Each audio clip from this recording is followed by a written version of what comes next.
जो व्यक्ति हर समय सोचते रहते हैं वो ये कहानी एक बार जरूर पढ़े। एक बार चीन के हिस्से में बहुत बड़ा मठ था। उस मठ में लगभग 500 भिक्षु रहते थे। वह सब अपने गुरु के मार्गदर्शन में खुद को पहचानने का प्रयास कर रहे थे। एक दिन एक लड़का उस मठ में शिष्य बनने के लिए आया।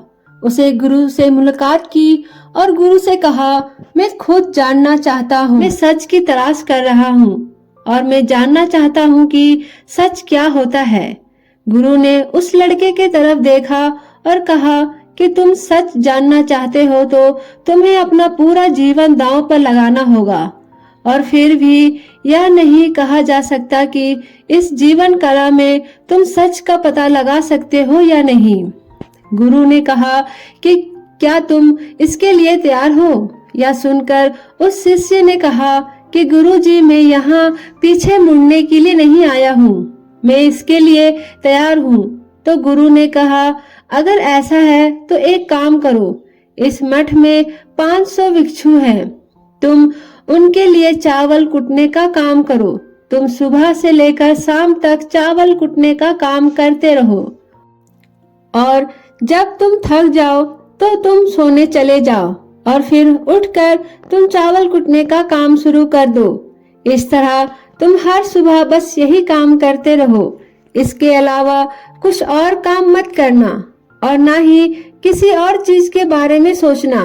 बस इस रास्ते पर चलते रहना और दोबारा मेरे पास मत आना और जरूरत पड़ने पर मैं खुद तुम्हारे पास आऊंगा। उस लड़के ने गुरु का आदेश मानते हुए चावल कुटना शुरू कर दिया।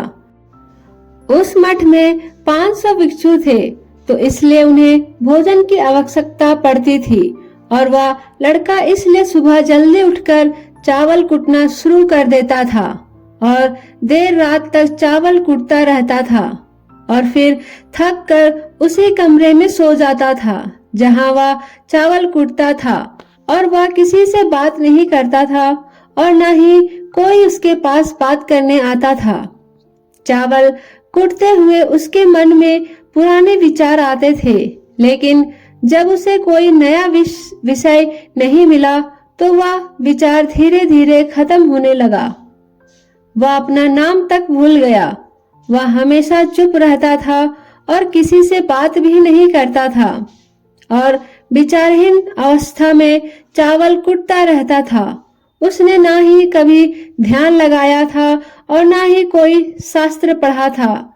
मठ के बाकी शिष्य उसे मूर्ख समझते थे और ऐसा करते हुए 12 साल बीत गए थे।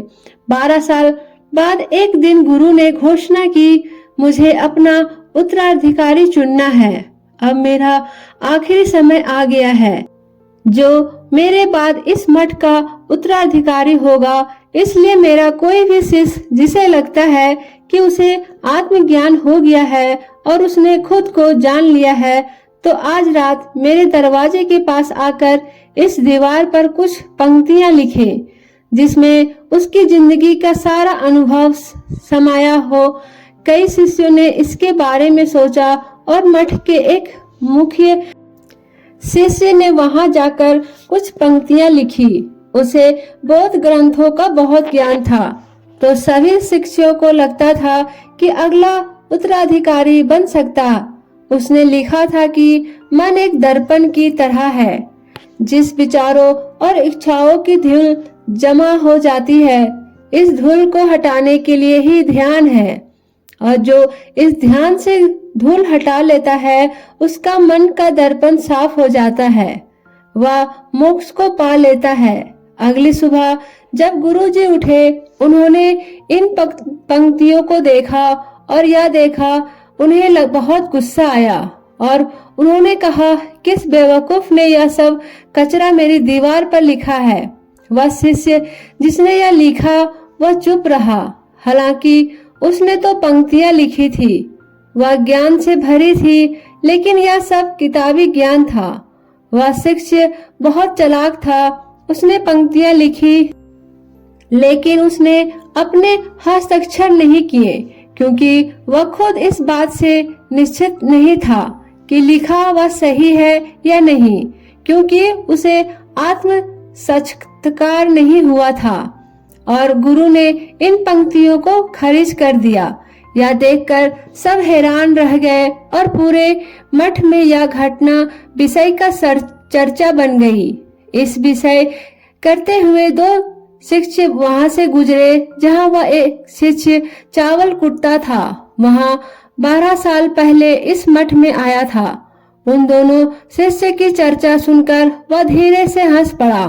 उन दोनों शिष्य ने देखा और पूछा कि तुम क्यों हंस रहे हो, क्योंकि उन दोनों के सामने तो वह बहुत तुच्छ शिष्य था। उन्होंने उसे कभी ना तो ध्यान करते देखा था और ना ही शास्त्र पढ़ते हुए।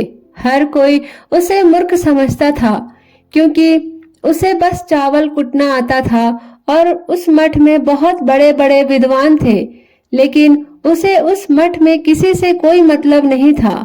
और उससे हंसता हुआ देखकर वह दोनों शिष्य हैरान हो गया। उन्होंने फिर उससे पूछा कि तुम क्यों हंस रहे हो।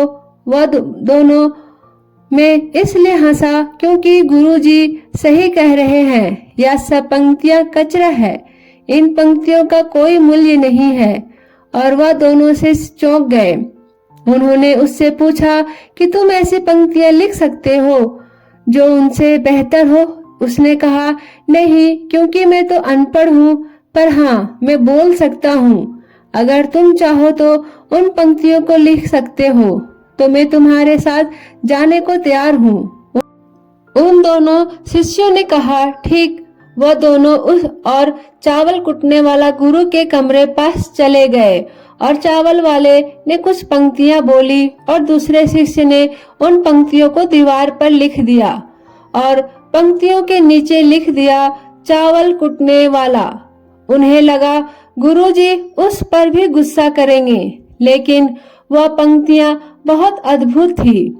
और वह पंक्तियां थी कि मन तो बस भ्रम है, ना ही मन है और ना ही मन का कोई दर्पण है। और जब मन ही नहीं है तो धूल कहाँ से ठहरेगी। और जो यह जान गया है वह सच जान गया है। जब गुरु ने इन पंक्तियों को देखा तो वह आधी रात को उठे और उस चावल कुटने वाले के पास गए। वह सो रहा था।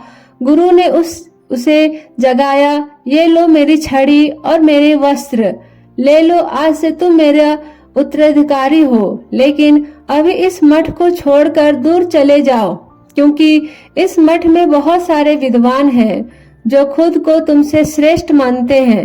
वो तुम्हें मार देंगे, क्योंकि वो सब इस बात को हजम नहीं कर पाएंगे कि एक साधारण सा चावल कुटने वाला उनसे विद्वान निकला। वह सारा ज्ञान हो गया है जो मुझसे है, और तुम्हें यह चावल कुटते हुए हुआ है। और मुझे पता है तुम जहाँ भी जाओगे लोग तुम्हारे पास आने लगेंगे, क्योंकि जब कोई फूल खिलता है तो उसकी महक हर तरफ फैलने लगती है। उसने अपने गुरु के पैर छुए और रात को ही वहां से चला गया। अगर हम अपनी जिंदगी में देखेंगे तो पाएंगे कि बहुत से लोग सोचते हैं कि ध्यान केवल एक स्थान पर बैठकर या अकेले में किया जा सकता है, लेकिन हकीकत में ऐसा नहीं है। ध्यान तो चलते चलते भी किया जा सकता है। अगर हम कुछ काम कर रहे हैं तो भी ध्यान किया जा सकता है। असल में ध्यान का मतलब यह है कि आप जो भी काम कर रहे हैं उसे इतनी शिद्दत से करें कि आपको अपने शरीर का ध्यान ही ना रहे, बिल्कुल उस चावल कुटने वाले की तरह कि वह चावल कुटने में इतना मगन हो गया कि उसे खुद का ख्याल ही नहीं रहा। चावल कुटते हुए ही उसने आत्म संस्कार प्राप्त कर लिया। इसी तरह जैन का अर्थ है हमेशा वर्तमान में रहना और कुछ नहीं सोचना, क्योंकि मन जब तक ही है जब तक विचार है, और विचार ही नहीं रहेंगे तो मन ही गायब हो जाएंगे, और जब मन ही नहीं रहेगा तब ही आप खुद को अच्छे से जान पाओगे। असल में हमें खुद के वास्तविक स्वरूप को जानने के लिए कोई अन्य साधारण करने की जरूरत नहीं है। हम जो कुछ कर रहे हैं उस काम में इस कदर खो जाओ कि आपका काम ही साधन बन जाए। मैं आशा करती हूँ आपको इससे बहुत कुछ सीखने को मिला होगा। दोस्तों, अगर आपको ये कहानी अच्छी लगी होगी तो मेरे चैनल को भी सब्सक्राइब करके मुझे सपोर्ट करें। आपका धन्यवाद।